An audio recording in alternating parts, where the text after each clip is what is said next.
Welcome everybody to our Lunch and Learn. I'm Kristen Young. I am the Director of Clinical Services for the Herren Project. I'm an LICSW, so Licensed Independent Clinical Social Worker. And do you want to introduce yourself, Maureen? Sure. I'm Maureen Cavanaugh. I'm the founder of Magnolia New Beginnings and the Magnolia Addiction Support Groups. Also a family coach. I work with families one-on-one. Anybody that's in family in the broad definition. So anybody that's supporting someone with a substance use disorder. And what else? Oh, and now we have virtual meetings as well on Thursdays and Sundays. So that's starting. I'd love to talk a little bit about that. Oh, I'd love for you to. Yeah, I'm excited about that. So before we get started, just a couple of housekeeping things. If you want to ask a question, you are welcome to ask it at any point. Please, if you are on the webinar, the Zoom webinar format, if you look down at the bottom of your screen, if you're on a computer, use the Q&A button. If you're on a tablet, a smartphone, or any other device, usually you have to touch the screen and it will appear somewhere on the screen. So please use that Q&A button, put your question right in there instead of the chat. Do not use the chat if you can help it. If you are on Facebook Live, put your questions right in the comments tabs and it will get to us. Also, please refrain from using identifying information. This is not confidential, so it is live on Facebook right now on Magnolia New Beginnings site, so people will be able to see it. It also will be recorded and put up on the Herren Project YouTube channel. So anything else to add to that, Maureen? I think so. I think you got it. Okay, awesome. So do you want to start off by telling us about the new stuff that Magnolia is doing? Yeah, I'm excited about this because as you know, as some people know, before COVID, I was working on a curriculum for family support. So my goal eventually is to train people to be family recovery coaches. And of course, you know, the whole world blew up and everything changed, and that's the way it was. That's life. But the training initially, and I had done it a few times, was a 3 to 4 day training. And then at the end of the training, it was going to be the beginning of a family recovery coach program, but it was also, even just those first 3 or 4 days, was going to leave either staff or community groups or parents with the tools to have a 26-week curriculum for family support groups. So, because I feel like we want support, you know, everybody wants, that's one of the things that we need desperately, but we need to connect with people. We need to be supported with good information from other people that have gone through this, but we also need education. And I feel like that's kind of where we've fallen apart a little bit in these family support meetings, that sometimes they just are a lot of people. And unfortunately, sometimes it's the loudest voice in the room that seems to be the voice of authority, and that person is not always educated in addiction.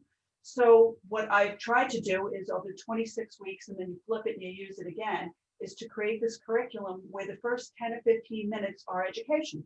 So we're letting people know about this week. It started. We had a week where we introduced all the facilitators, because I trained 20 people to facilitate these meetings, so that hopefully we can expand and have lots of meetings.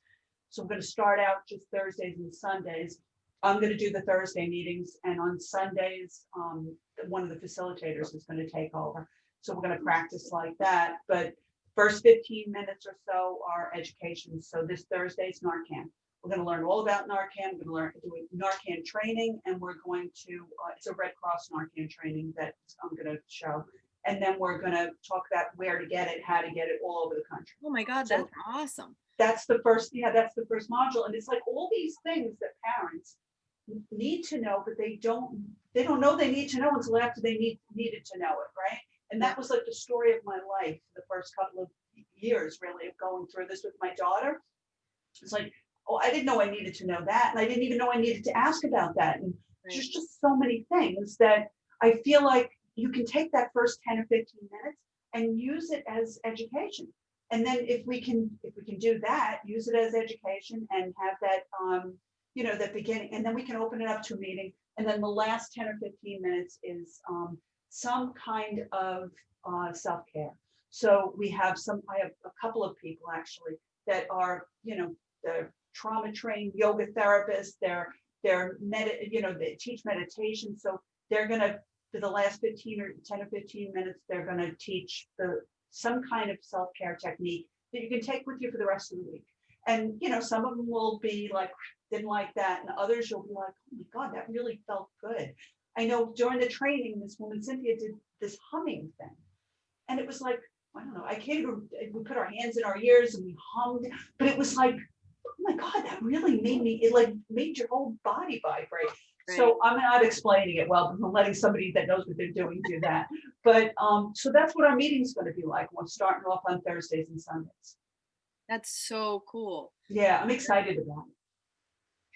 I actually, and just to throw out there too, to sort of piggyback on what you were saying, that family, the peer training program that you're trying to put together for families, the Herren Project also wants to partner with you in that in some capacity and bring that to Herren Project, which I'm super excited about. I can't wait till this COVID stuff is over so we can get moving on that, because I really do think that, and for a lot of you on here today, a lot of you who are watching are families that are struggling, and I was too, as was Maureen, and we don't know what to do. We don't know where to go, and oftentimes we get our information from doing all the work for our loved one that's sick, right? Like that's what happens is we start calling all the treatment centers, we start getting all the information, we drive there, we check them out, and that's how we start our own journey, and there isn't enough for us. So, just want all of you to know that there are many of us out there that see that and see you, and we're really trying to fill those gaps and provide things for families to heal as well.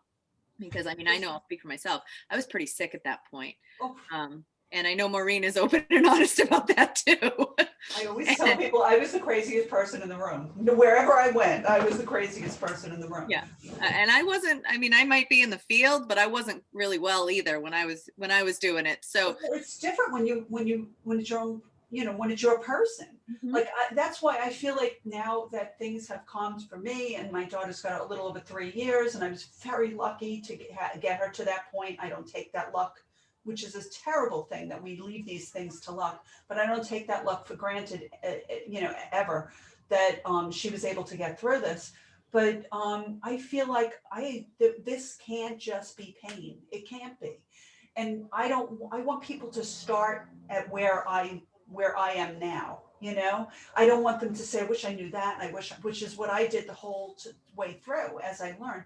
But I'm a teacher, and and always a student too. So I'm always doing those, learning. And I just feel like that's, to bring the two together and to be able to teach people what they need to know before they need to know it, instead of would be amazing. Out the hard way. Yeah. Would be absolutely amazing if we could do that. And I have families say that to me all the time. Like, I wish I knew this 5 years ago. And I just want to throw out there too, there's a lot of guilt and shame when families say that, like I did something wrong because I didn't know this 5 years ago. And one of the things that we always have to acknowledge, you heard both Maureen and I had our own struggles with our loved ones, and not always making, and I don't even want to say the right choice, but the best choice, I guess.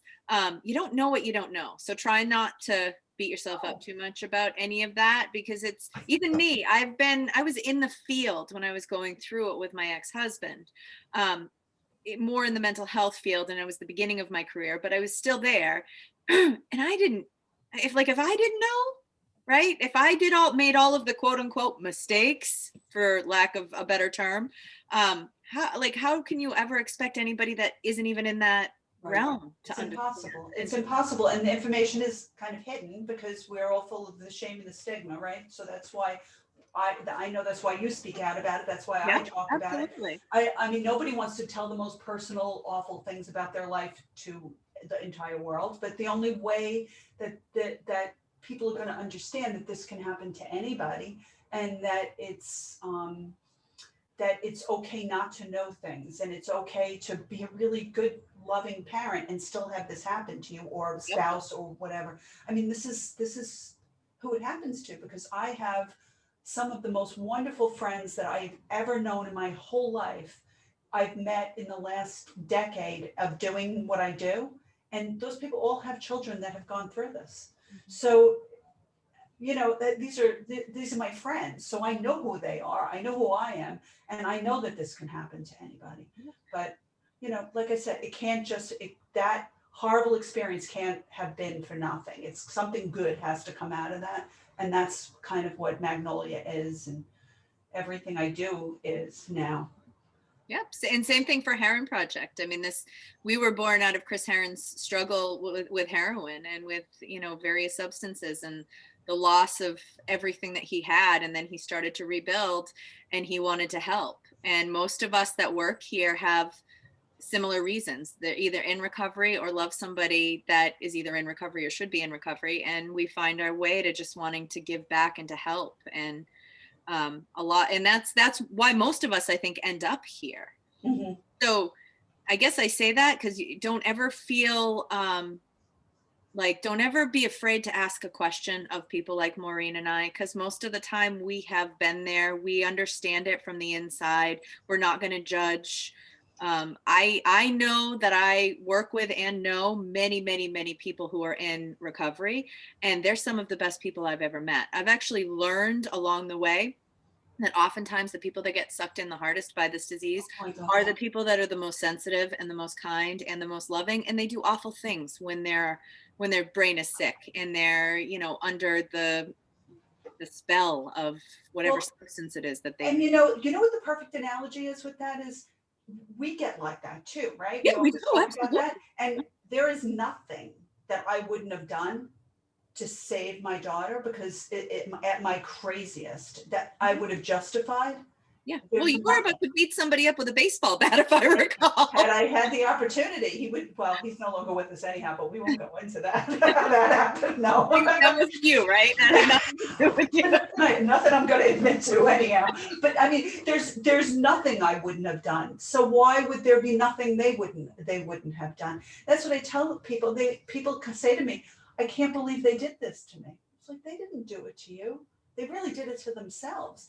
And that's why it's so important too, that we protect ourselves from this person that doesn't have any control, because the things that my daughter did that she will never ever forgive herself for. Now that she's healthy and well, something will happen and it'll remind her of something that she did to her family, and she'll start to cry 3.5 years, longer than that. 5 years later, it happened 5 years ago, and she's like, oh my God, I can't believe I did that. And I'm like, please, honey, let it go. You already apologized. You didn't do it. That wasn't even you. I don't even know who that was. Neither one of us know that person anymore. Just, but they have to carry this guilt and this, around with them.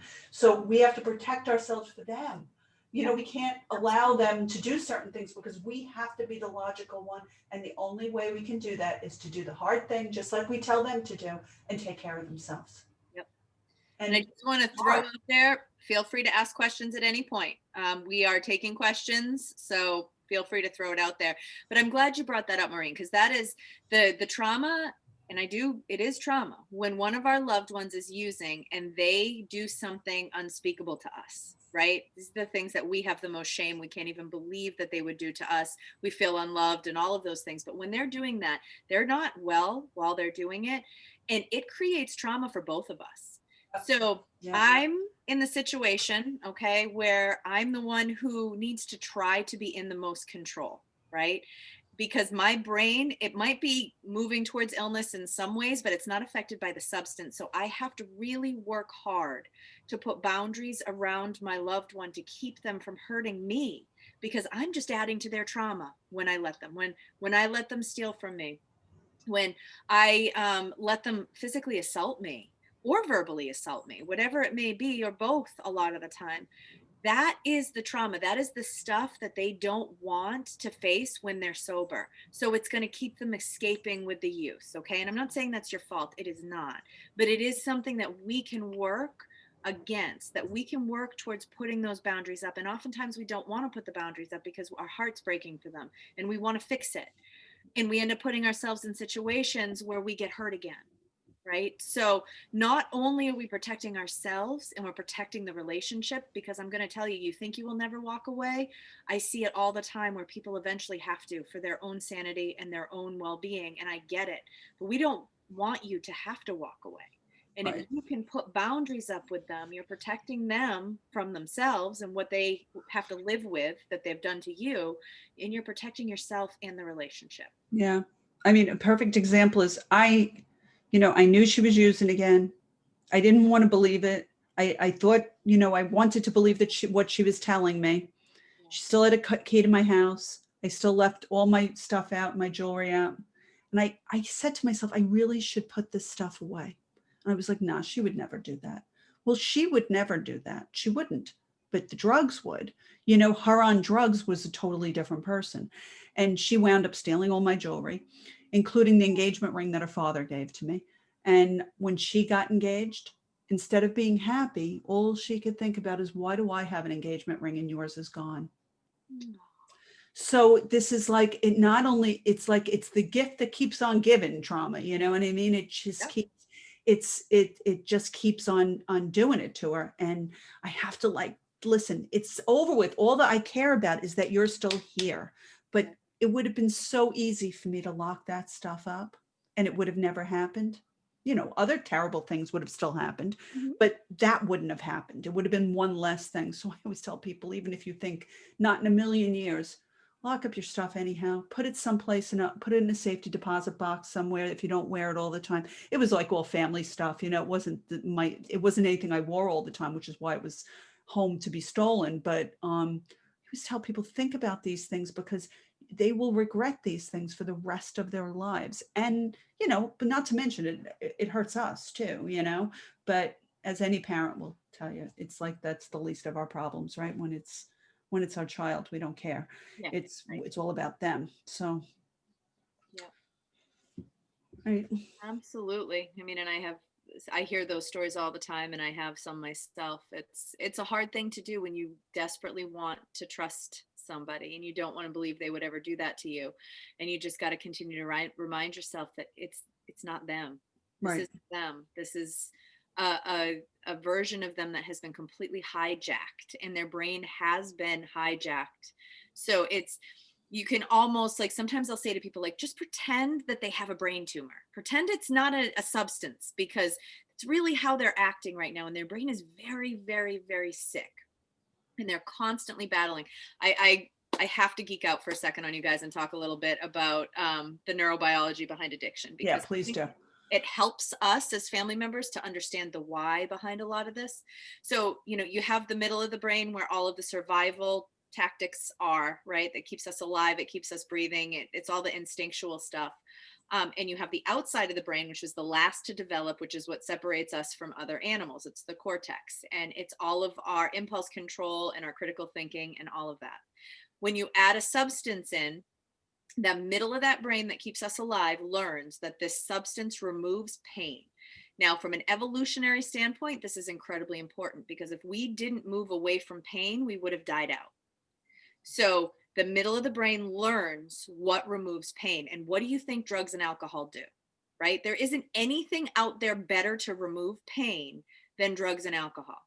So it removes the pain when it comes, and your brain can't really tell the difference between psychic pain, emotional pain, and physical pain. It's just pain is pain, right? So if you're like, well, they didn't have pain, I don't mean physical body pain. I mean the pain of anxiety, depression, self-hatred. All of those things typically come along. So the middle of the brain learns that it needs this drug to survive. It keeps me from feeling this awful pain. And that part of the brain can't critically think.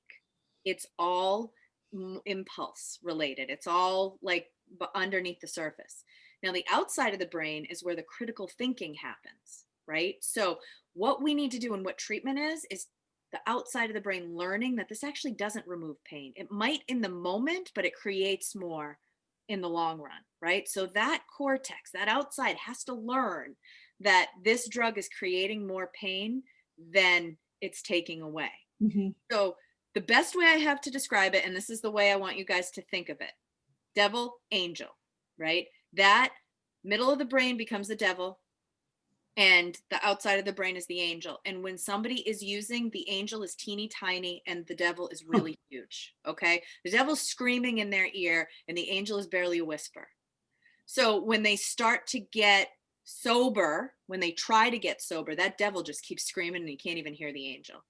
Treatment helps build the angel. It helps build the angel muscle. It helps that cortex understand that it's actually creating more than it's fixing. It helps it understand why.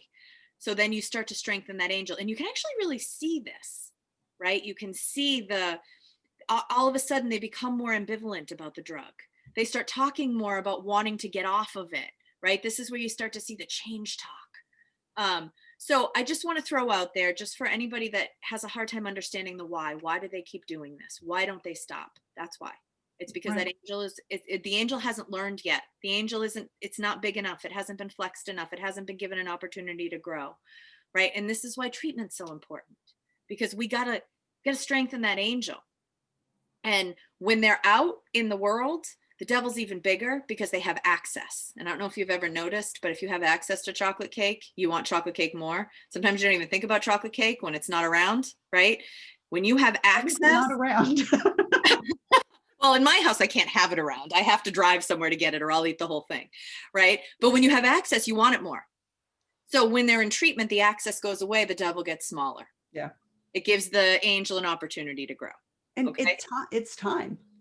It just takes time. The brain heals, but it takes time. It does heal. Absolutely does heal. So we have a couple of questions. You want to take the one from Facebook, Maureen? Sure. So Lois says, first off, thank you for all you do. Although my son and our family went through 8 years of hell, he has been in recovery for the last 3 years. My question is for me. Do we ever stop doubting? And how do we ever get back to the level of trust? I guess PTSD is hard to get rid of. Yeah. I mean, I don't know if it's that I wouldn't say I don't trust my daughter, but I know the power of drugs. And I've seen people relapse after long periods of time being sober. So it's the drugs out there that I don't trust. And I know that, that if she started, she wouldn't be able to stop. So I don't walk around like I used to. So, and I'm sure, Lois, that you think that you're thinking now that 3 years have gone by, that you've started to relax a little bit. And I think I have too. It's been 3.5 years. And the other day, I know a couple of days ago, she had called me and she was just in a bad place. She was unhappy. She was depressed. She was just having a day, like we all do, and called me up. And then the next day she had a day off and I didn't hear from her, and her father didn't hear from her. And it was weird not to hear from her because I always hear from her. So by the afternoon, when I hadn't heard from her, I started to freak out a little bit. And I don't know what I was afraid of, but it's that PTSD comes flooding back, and you have to, then I'm like, of course I called her, I called her boyfriend, I left messages, and all of a sudden she called me. She goes, Mom, I was napping, and she had her hair done and she had a whole day and she felt much better, and she laid but it's my mind is, I'm a little bit better than her dad is, because her dad just goes completely off the deep end if he doesn't talk to her twice a day. I don't know, maybe that's one of those things that is not ever going to be the same as far as that worry, you know what I mean? And I was always a little like that, but now it's, You do relax. I've seen families relax over time, like you said, but from a standpoint of trauma, unfortunately, I know you said, the PTSD, does it ever go away? It doesn't. So trauma kind of rewires the brain, and it's wired in that subconscious area that we were talking about before with the addiction. So our subconscious, there's triggers that get right in there to that subconscious that set off an alarm bell for us.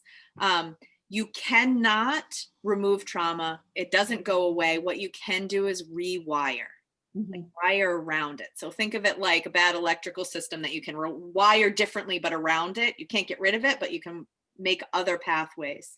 And that's just time and trying to manage your own anxiety. And that's the biggest piece in this. So when Maureen is sitting there and her daughter's not calling her back, she's got to come up with some skills to utilize to manage that anxiety. That's our job.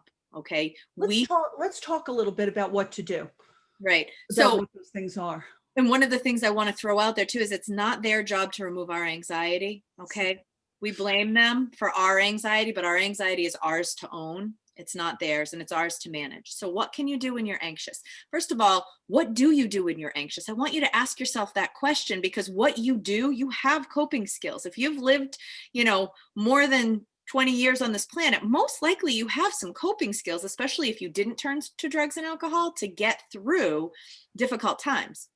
For me, I have to take a book in the tub, shut the door, like lock it, nobody can bug me, turn my phone off, and try to get lost in a good book, because that will take me out of it. That's one of my things. But what do you do? So identify the things that you do when you're feeling anxious and utilize them and strengthen them. If right now you're like, I don't know what I do, I just go off the deep end, then you got to start doing things, mindfulness activities, meditation, any stress relieving skill that you have. All of these, there's probably 7 million ideas if you Google any of those things, and try as many as you can. I do want to throw out there, though, that this is a skill. So what's going to happen is, what most people do is they, in the midst of a crisis, try to meditate. That is not the answer. Okay. It's a skill-based thing. So if you're already super anxious and you're trying to meditate, you're going to come out of that feeling awful. You're going to be like, this doesn't work. I'm never trying that again. But you can't, it doesn't work like that. So you have to build the skill prior. So it's like basically trying to meditate in the midst of a crisis when you've never really meditated before is like expecting to go out on the Patriots team and play like Tom Brady. I know Tom Brady's not there anymore, but I'm still going to use him. So it's like trying to be a quarterback on a professional football team without ever having played football. Okay. That's why you have to plan ahead for these things, right? No. You have to start a practice of meditation and yoga or whatever it is that you do. And I've had a lot of people say, I can't meditate. Well, I can't turn my brain off. That's what meditation does. It's those ushering the thoughts in and out. And there's so many apps that you can have free meditation and try it. And if you can't sit still, if you're one of those people that says, not only can I get the thoughts out of my head, I also can't sit still. There's walking meditations, there's running meditations. I found a swimming meditation that for somebody who swims. So there are things you can be active while you're doing these things too. But this actually works, science behind it. It's not that, this is just some cool thing that somebody's making up. The yoga and the meditation bring you into your body. And that's what you have to, because we're not in our body at all. We're everywhere else. I am figuring out what she's doing. I'm figuring out what she could be doing. Is she happy? Is she sad? Is she... Phone records. Yeah. Yes, checking the phone records, checking the little transponder thing that's that's, or the GPS thing that's in the phone to see what town she's in, and doing all those things. I did all those things. Going on Facebook and checking Messenger to see the last time she logged on Facebook. That's another big one I see a lot of families do. Yeah. I mean, but it's that now it's just like, where the hell is she? What's going on? And just that little bit of panic, and then talking myself back down, you know what I mean? And realizing that, wait a minute, this is crazy. What am I doing? Right. And just, final note on this, practice meditation, mindfulness app, whatever it is that you're doing when you're not super stressed. I cannot stress that enough. You have to practice all the time. You got to do it every morning and every night, or do it every single day. You need to train your nervous system to know what to do when you're doing that specific task. And you will. It's like teaching your body how to jump rope. Your mind, once it's trained and it knows it's supposed to relax when I do meditation, it will automatically relax when you even start to think about doing meditation. That takes a long time to develop. Practice. That's why it's called a practice. Right? That's what a skill is. It's something we have to practice to get good at. So we have a couple of questions. What you are talking about is hitting me right in the heart. I have been reading Codependent No More. Yes. And having lots of aha moments. Right now, my loved one is acting out and treating me with disrespect and unwarranted accusations. This is hurting me and causing me physical illness. I'm trying to put up boundaries, but I am afraid this will drive him to use again or harm himself. How can I feel confident in standing up for myself and not worry or feel guilty about what he may do? You have any ideas? Well, I mean, this is kind of what we were talking about before. It is when you allow them, you're creating more trauma for them too. So I think that if somebody is going to use you as an excuse to relapse or to go backwards, they're going to do that anyhow. It doesn't really matter whether you could butter the toast wrong, and that'll be the reason. So I don't think that you can do that. You're not that powerful. You can't make somebody change their entire life no more than you can make him stop. So I think that by calmly and confidently drawing your boundaries and saying, you know, I can't allow you to speak to me like this, so I'm going to leave the room, or I'm going to hang up the phone, or whatever it is, and just being strong. I love you, but I'm not going to allow you to talk to me like this, so I'm going to have to leave the room. And you know, there's alliesinrecovery.net has a that's like kind of very craft, you know, that type of response. They have a series of videos that you can watch. It's allies, ALLIES, in recovery.net. You go on there, and it used to be that the state of Massachusetts had a grant, so that if you were from Massachusetts, you could use your zip code as a way to get into that and watch these videos. But now, since COVID, they opened it up for everybody. So I would get on there and maybe watch some of those videos on how to like, I think it's far too, you know, far too soft. I mean, I use that, but I think that in the days of when it was created, it was for people that were dealing with a husband who had an alcohol use disorder, and the biggest problem was they were worried about that the wife and that there was going to be domestic violence, and that's a big problem. But that's what they weren't worried about, somebody dying so much as worried about the reaction of the husband. It's different now, so I think that needs to be updated. But you find lots of different phrases and ways of thinking about things in that craft approach. I know I do. So I think that, you know, and also you have to take care of you, because you're setting an example of being somebody that will take it and take it and take it. And this is not good for either one of you. Nobody ever relapses because of somebody else. No. So our loved ones do have triggers, and that is absolutely 100% true. And there are definitely things that we can do when they're coming out of treatment to help them with that. But it is never your fault if your loved one relapses, ever. If they relapse because you set a boundary, right, they were probably going to relapse anyways. And that just happened to be the thing today that pushed it. So please don't not do what you think and you know in your heart is right for yourself and for them because you're afraid of relapse. Because that's not something, like Maureen said, that you can control. And I'm going to tell you, from the standpoint of somebody that works on the front lines of this and has been for quite some time, those boundaries are typically what lead to long-term recovery, not the opposite. So I know that there's no guarantees in this, and I know it's scary.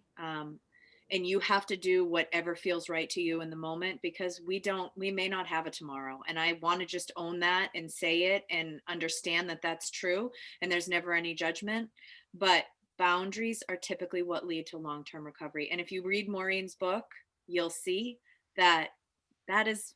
Yeah. When I started to do those things and take care of myself is when she started to get better. And I don't think it was a coincidence.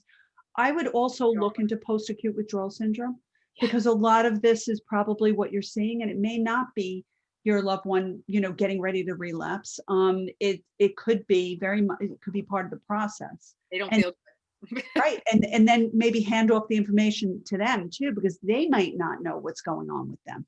Right. You know, and this is like what I was talking about before. There's just so much we don't know. That's another like module in our meetings is post-acute withdrawal syndrome. And when I say that, like, I would say probably about 80% of the parents are like, what are you talking? What is that? You know, because we don't know what we don't know. So, and we don't even know what questions to ask. It's so painful, you know, to have to go through this and then realize, oh my God, that's what that was. And not have an opportunity to know that when you needed to know it. Right. And I just want to name that for everybody too, Maureen. What post-acute withdrawal syndrome are the withdrawal symptoms that occur after the physical detox is over. So we now know, and I don't know why this isn't talked about enough. It's not even talked about in all detoxes and treatment centers, which I don't understand why, but there are neurological withdrawals that people have long after the drug is out of their system and it's physically gone. And this lasts 6 months to a year for a lot of people. Now, I don't want to sound like it takes 6 months to a year to see change, because it's a consistent climb out, but it does take 6 months to a year for the brain to fully develop, to fully heal from excessive use of drugs. And depending on how much they use, sometimes even a little longer. So This is why it's so important to keep people in some sort of structured environment as long as you possibly can. We always want to bring them home and wrap our love around them, but it's not always what's actually best for this disease. This disease needs boundaries because for 6 months to a year, the neurology is going to be a mess, right? So They don't even know what's happening to them. no. So Yeah. there's biological reasons for why they struggle so bad. It's not that they're weak. It's not that any of that old moral, ethical stuff. It's biology. So it's very difficult for the first year, typically. I would say I saw big changes around between 9 months and a year. I saw the gradual changes, and then it was like very obvious between 9 months to a year. She was really coming back. And it was about 18 months before I could say, yeah, that's my daughter, and now it's like she's her again. But it took a while before I could say that. In the very beginning, I remember thinking, holy Moses, is that what I'm left with? Right. She was like, I was like, who is that? Hasn't gotten any better. Oh my Lord. No, she was like the same person, only she was angry she wasn't using drugs. It wasn't like, that's what I think everybody thinks, that it's like, oh, well, they'll stop and then they'll be themselves again. And no, she was that same like person that I kind of didn't even know anymore, only she was now no longer doing drugs, and she was not happy about it either. And that took probably at least 6 months before that started to go away. And then in the next 6 months, she started, being like laughing again and being kind and sweet and, herself again. And then, yeah, it was definitely about a year and a half before I really felt like we had her back all the time. Right. And let's put this all together, right? So you got the middle of that brain that's screaming for the drug. The whole neurology is messed up, including the serotonin system, the dopamine system, depending on what drugs were used. Those are the happy neurotransmitters. They're all, the brain is not producing them to the same extent. So you're dealing with neurological withdrawal. You're dealing with less of the happy neurotransmitters, right? And on top of it, the brain is screaming for the drug. How do people do this? I don't know. But they I do. honestly don't. It's amazing, really. Anybody that gets through this is my absolute hero, because I can't, who knows? To go through something like this, to fight your own brain, through the worst part of this, and then have most people not understanding and not wanting to deal with you and all that kind of stuff. It's just really kind of amazing. It's absolutely amazing to me. Absolutely. And we're not telling you this because like, there's definitely hope for those of you that are like, oh crap, my loved one's never going to get this. There's hope. People do it all the time, but you have to be aware of what they're going through, which means that you should keep your boundaries. This doesn't mean that we loosen our boundaries. We keep our boundaries. They need you to keep your boundaries firm. Okay. They need you to be as compassionately honest about what their use was like as you can. So I love you so much. I never want to go back there. However, this is what it was like for me when you were using. Okay. Like, we don't want to hide that from them, because we got to give them reasons to stay sober. We got to be positive and say, I am so happy that you're sober today. I am, like this, we got to feed their, all of the validation to them that we possibly can to try to keep them there. But at the same time, being aware that they're struggling in setting those compassionate boundaries. And I'm glad that you gave that information from Allies in Recovery. That's awesome. And just so everybody knows, I also did codependency and boundaries training for families. That is up on the Herren Project YouTube channel, as well as my colleague Paul White and I did one on the neurobiology behind addiction. If you're interested in learning a little bit more about that, I promise it's a little geeky, but it's not too bad. We managed to kind of give it in an accessible way that wasn't too. If you're not a science person, you just have to listen to things like that maybe 2 or 3 times. I know I did. I used to go see Ruth Pody speak, and she said to me once, she goes, I feel like you're stalking me. I said, well, I kind of am, because every time she would talk, I would learn something new, Yeah. So I probably have seen her speak 10 times, but yours is excellent too. And these are all things that are free and available. And this is what we need to do. The only kind of proactive thing we can do is educate ourselves. Yep. Which studies show that people's loved ones do best when the loved ones are educating themselves on substance use disorder. There is actual evidence behind this. So if you're wondering, if you are trying to stop putting all of your effort and energy into finding the treatment facilities for them and checking them out and stuffing numbers in their pockets and making phone calls for them, if you're trying to move away from that, take that energy and put it towards learning. Because the more learning that you do, the more you understand about this, the more you read, the better you will become, or I shouldn't say better, but the more effective you will become in helping them move forward. Because sometimes they do need our help.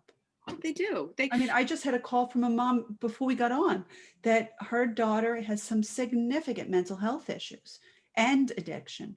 And right now she's not in the state where she can find, I don't mean physically in the mental state where she can find help for herself. She's just not able to do it.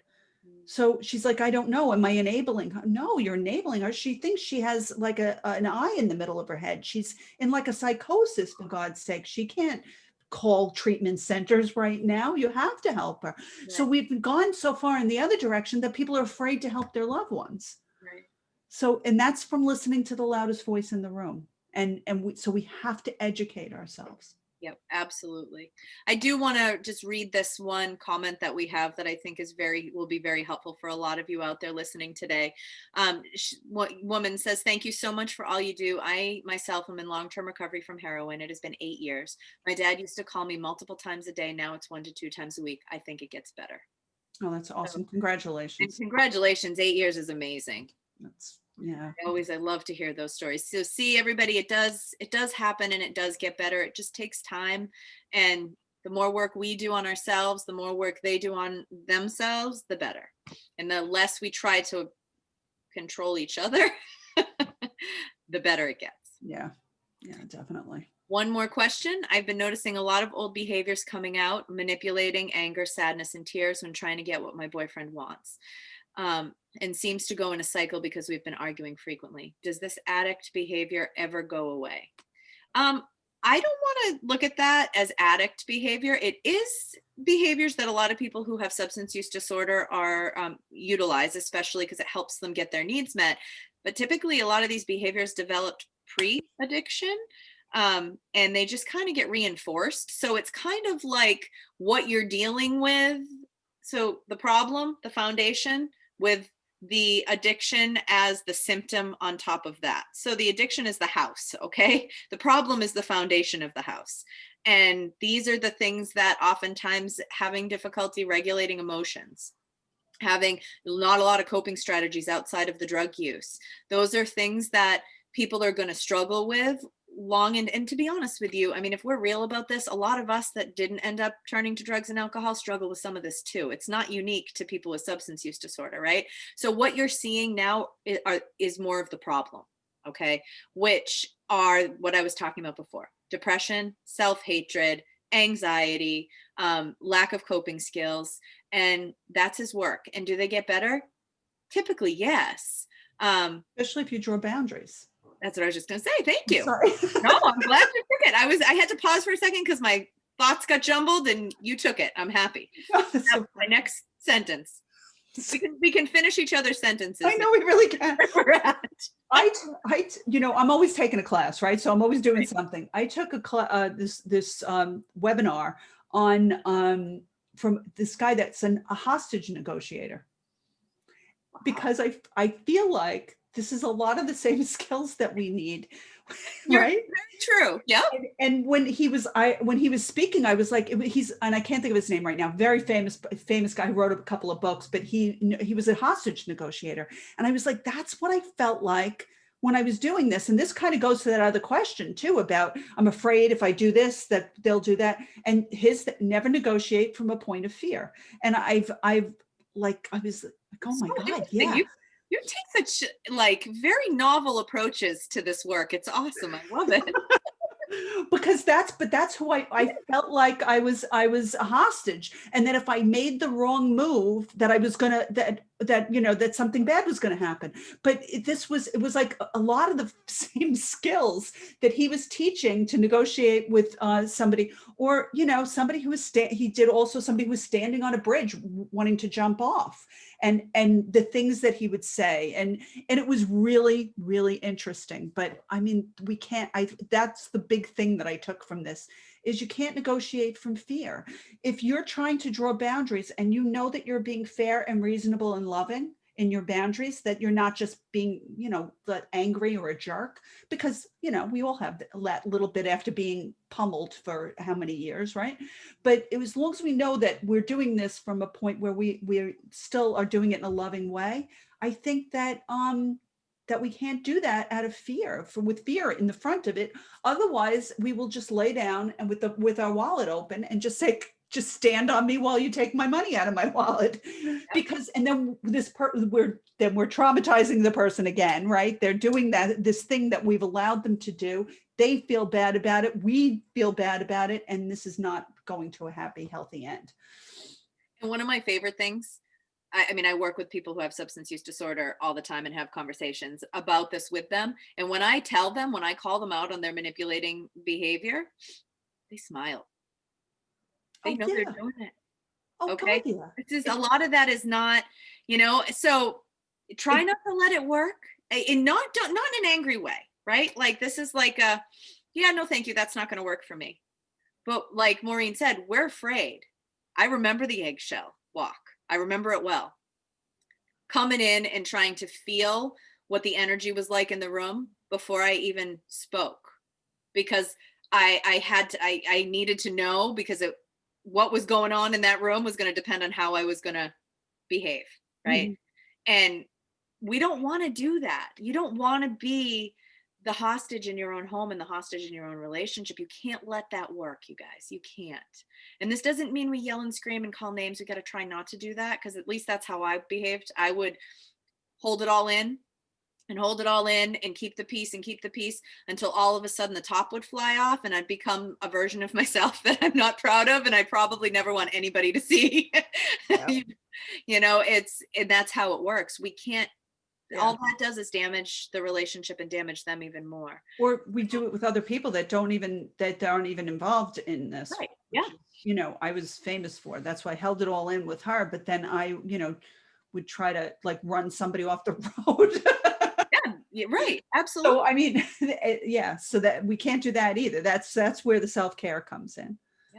You want to read the next one? Yeah. This is a follow-up from. Oh, it's a follow-up from the girl that it has 8 years. Thank you. And with his support, it's been amazing. I now have 2 children, ages 3 and 7. I'm working on my master's degree in social work at BU.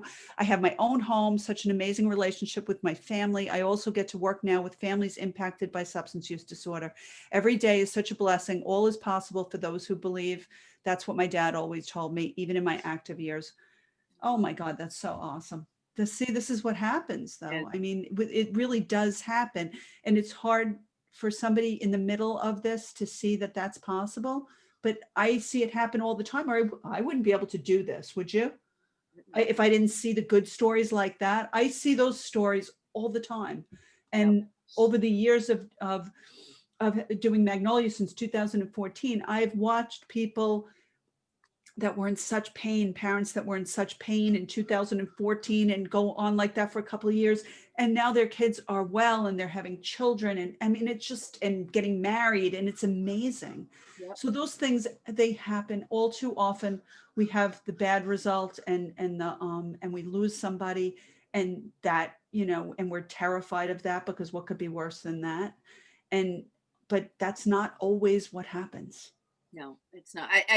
In fact, that is a smaller percentage. It's just a scarier. A lot of people getting well. There really are. But you always think when you're going through it, it's not, you're going to lose them, and, that's, and there's no way of not, I don't think there's any way of not feeling like that when you're going through it. But you can't not feel like that. You have to acknowledge the reality. I've had families tell me, like, when we acknowledge that reality, it actually validates them more, right? Like, you kind of need to acknowledge that, because I've met so many parents who sleep outside their kid's bedroom door, like their ear against the door to make sure they're breathing. Like that's not crazy. No, it's not. There's, I understand that. And we have to talk about that. This is hard. There's no sense of this that's easy. None. And it is definitely, a possibility. However, again, I'm going to reiterate what I said earlier.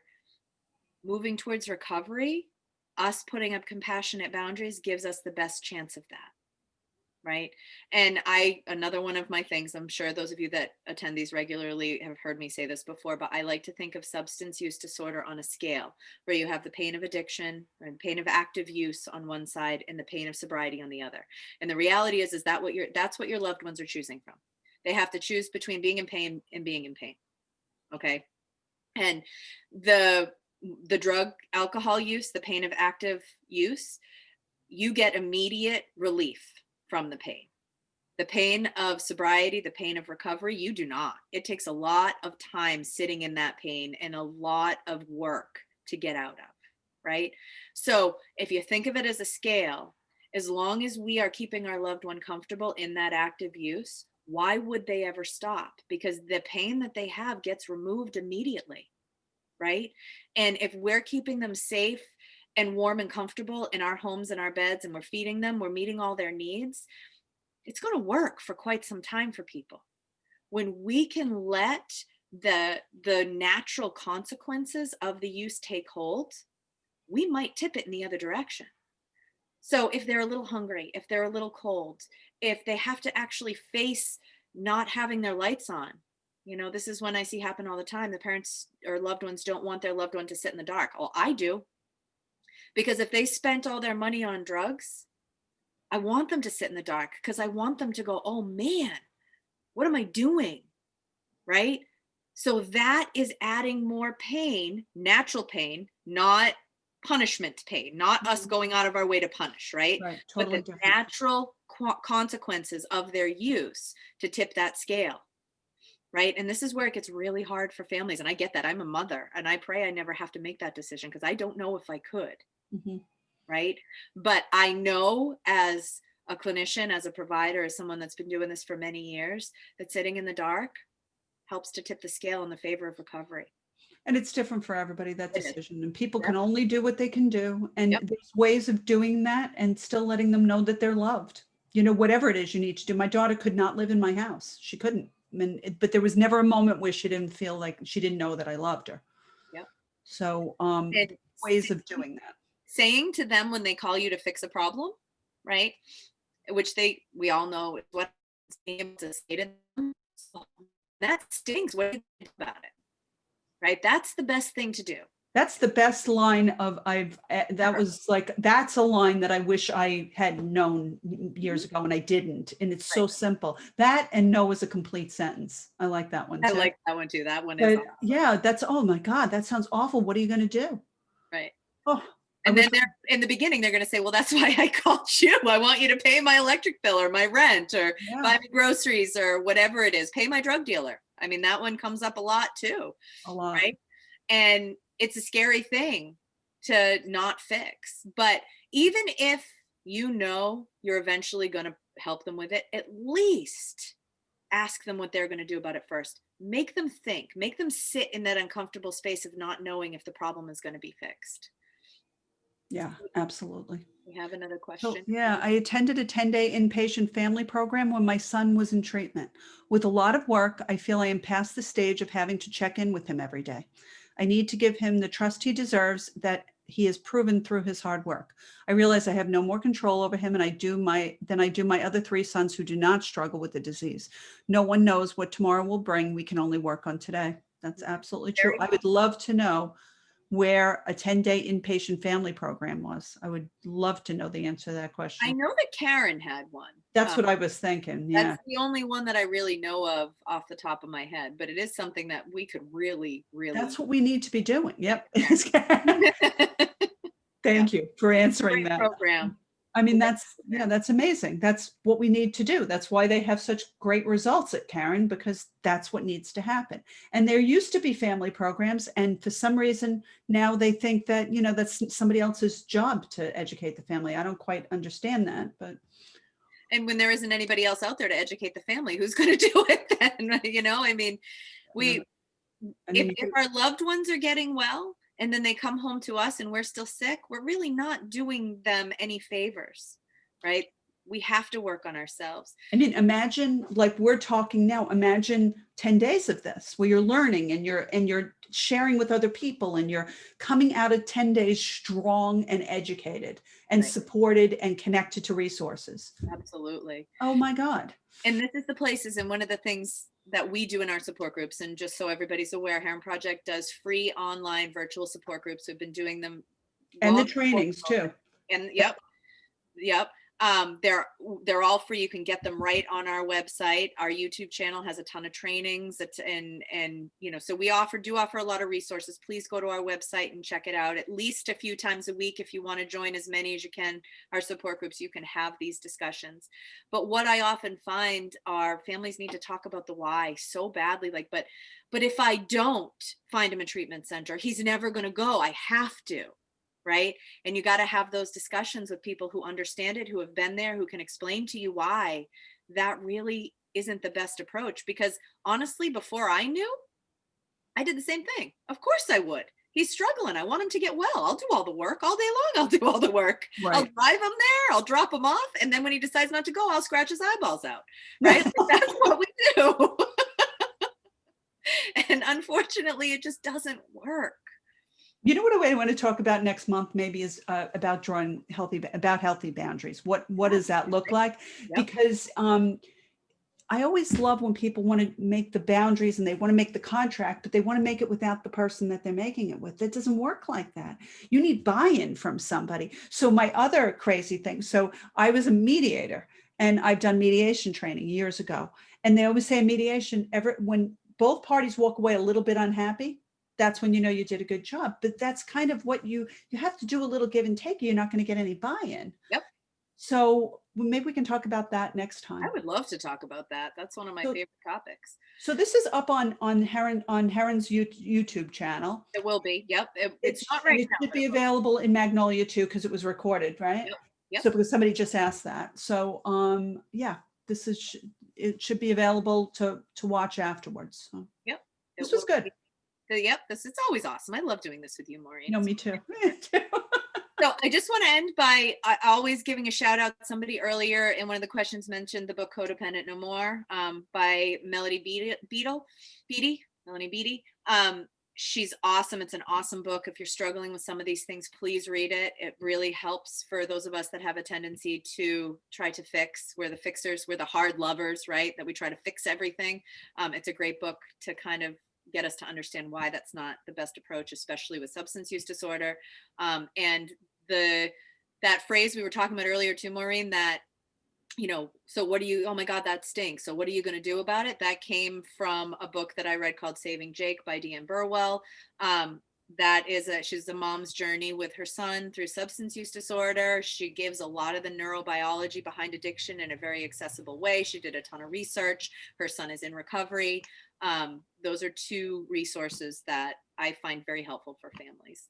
And Maureen's book, of course, also is awesome. We've talked, in my group, we read it in my group and everybody loved it. It's very helpful. It's very validating when you can see somebody that is as professional and appears so well put together, and you know that you are in the back of a car holding down your daughter trying to kidnap her and take her kidnapping.